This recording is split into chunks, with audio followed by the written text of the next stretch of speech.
Hey, ladies, one last time from the reading chair. I hope you've enjoyed the Be Still study, and I'm looking forward to hearing from you what your learning points are and how your quiet times might be different going forward. This last week, Brian has focused on how our quiet time is, in a sense, an incubator. It's the internal um, ground upon which our external life is built. And in his video, he focused on mission, how what we learn and what we experience of God in our quiet time flows out then in how we engage with the world. And that corresponds to chapter 12 in the book. In chapter 11, which he didn't really talk about in his video, he focuses on another aspect of, of how a quiet time gets us in touch with God in such a deep way that we then reflect the character and the practices of God in our outward living. And in chapter 11, he focuses specifically on the area of generosity. We experience the generous, extravagant love of God as we engage with Him through prayer and His Word.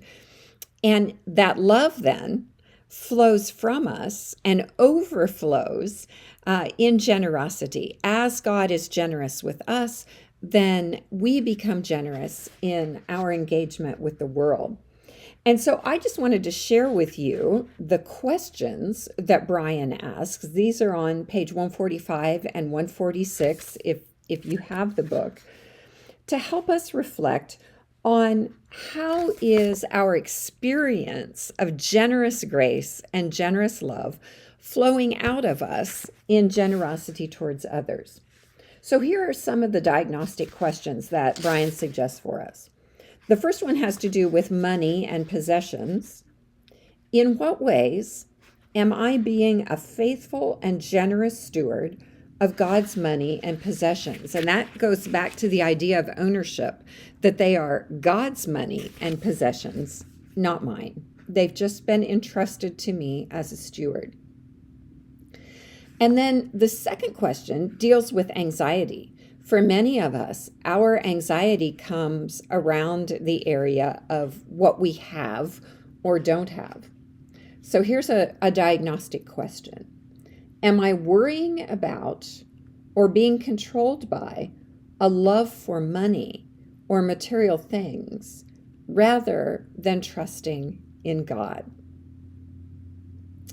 And then here's generosity as an outflow of our relationship with God into our relationship with others.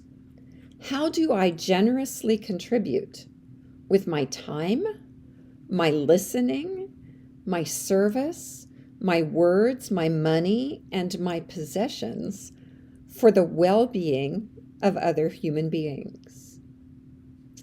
And then here's a question that directs our attention to our inner motivations. What is my motivation? What is it that moves me to be and to do? Is it more what I want to get or what I want to give? Then here's a question about obsession, those things that just seem to grab our attention and we can't let go of them. What have I been obsessing about or wanting that I don't have and perhaps don't need? And then here's one about how our motivations can affect our relationships.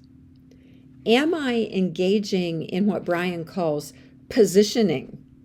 Am I insinuating myself into relationships because of what that relationship might do for me? Am I engaging in favoritism because this person has more to offer me than the other person? And then here's a question about the level of our engagement with others. In what ways do I need to be more fully engaged and more present at home, at work, with my friends, and at church. So these are all ways that our quiet time, where we take in the beautiful generosity of God, can flow out from us into generous lives that impact others. So I hope you'll take some time with those reflection questions and let me know what you're thinking as you do these self-diagnoses. God bless you.